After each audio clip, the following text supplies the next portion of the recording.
There's no question what's going on in the Lachin corridor is a form of genocide. They have cut off an entire area, the only way to get in and out.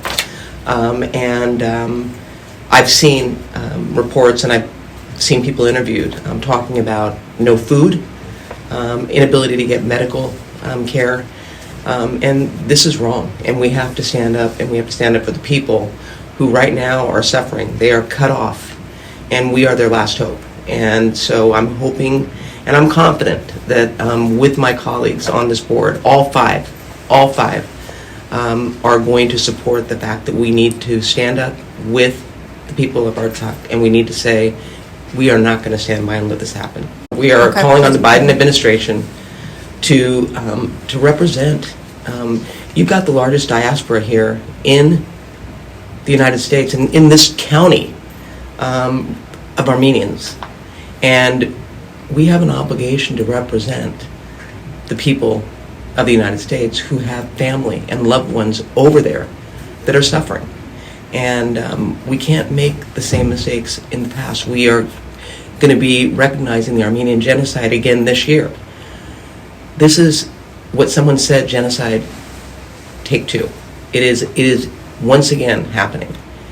And we can't sit back and let it happen. We want the United States to take action to stop what is taking place, to stop the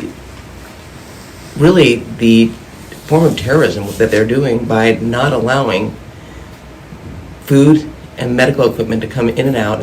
And so, I mean, it's about doing what's right. It's about standing up and using the voice of the United States, one of the most powerful countries in the world, and saying, we take note and we know what's happening, because I know that that there are those that say that it's not happening.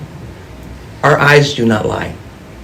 And we've had reporters go over that are objective, that have no connection to the Armenian community, no connection to anyone but the people and doing what's right. And they come back, and I've talked to them, and say that what is happening over there is a travesty and should not be ignored. Azerbaijan, there's no question in my mind that they need to be put on notice.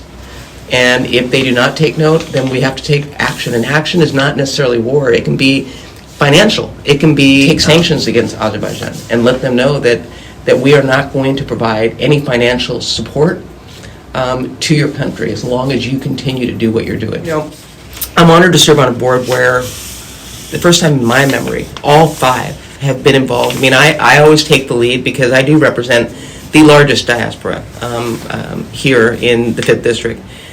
But every single supervisor has taken action as it relates to things going on, whether it be the genocide, whether it be celebrating Armenian History Month, which is really about highlighting, before we recognize a genocide, highlighting just how amazing and the contributions and resilient the Armenian people are, and what they've given not only to the county but to the United States.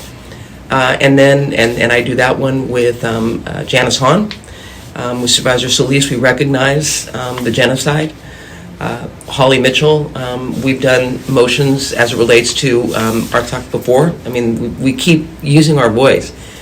And now Lindsay Horwath. All of us are united, recognizing that we cannot sit back and be silent.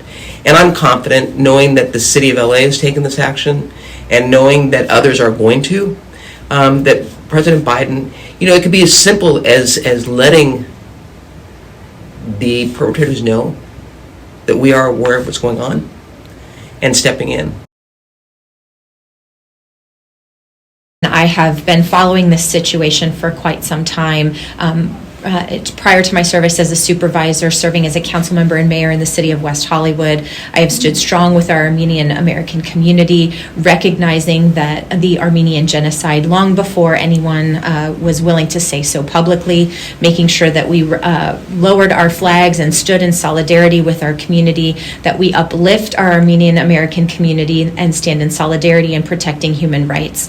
And as we see these atrocities rising back up, it reminds us of what has happened in our past. past, and we must rededicate ourselves to making sure that we do not repeat the mistakes of the past and bring them into our future. We must stand strong not only with our Armenian American community, which we know in the diaspora is the largest here in the Los Angeles region, but also making sure that we are standing strong and firm and speaking loudly and boldly about what we know is going on overseas, and that people hear loud and clear that we are standing in strong support of human rights today and every day.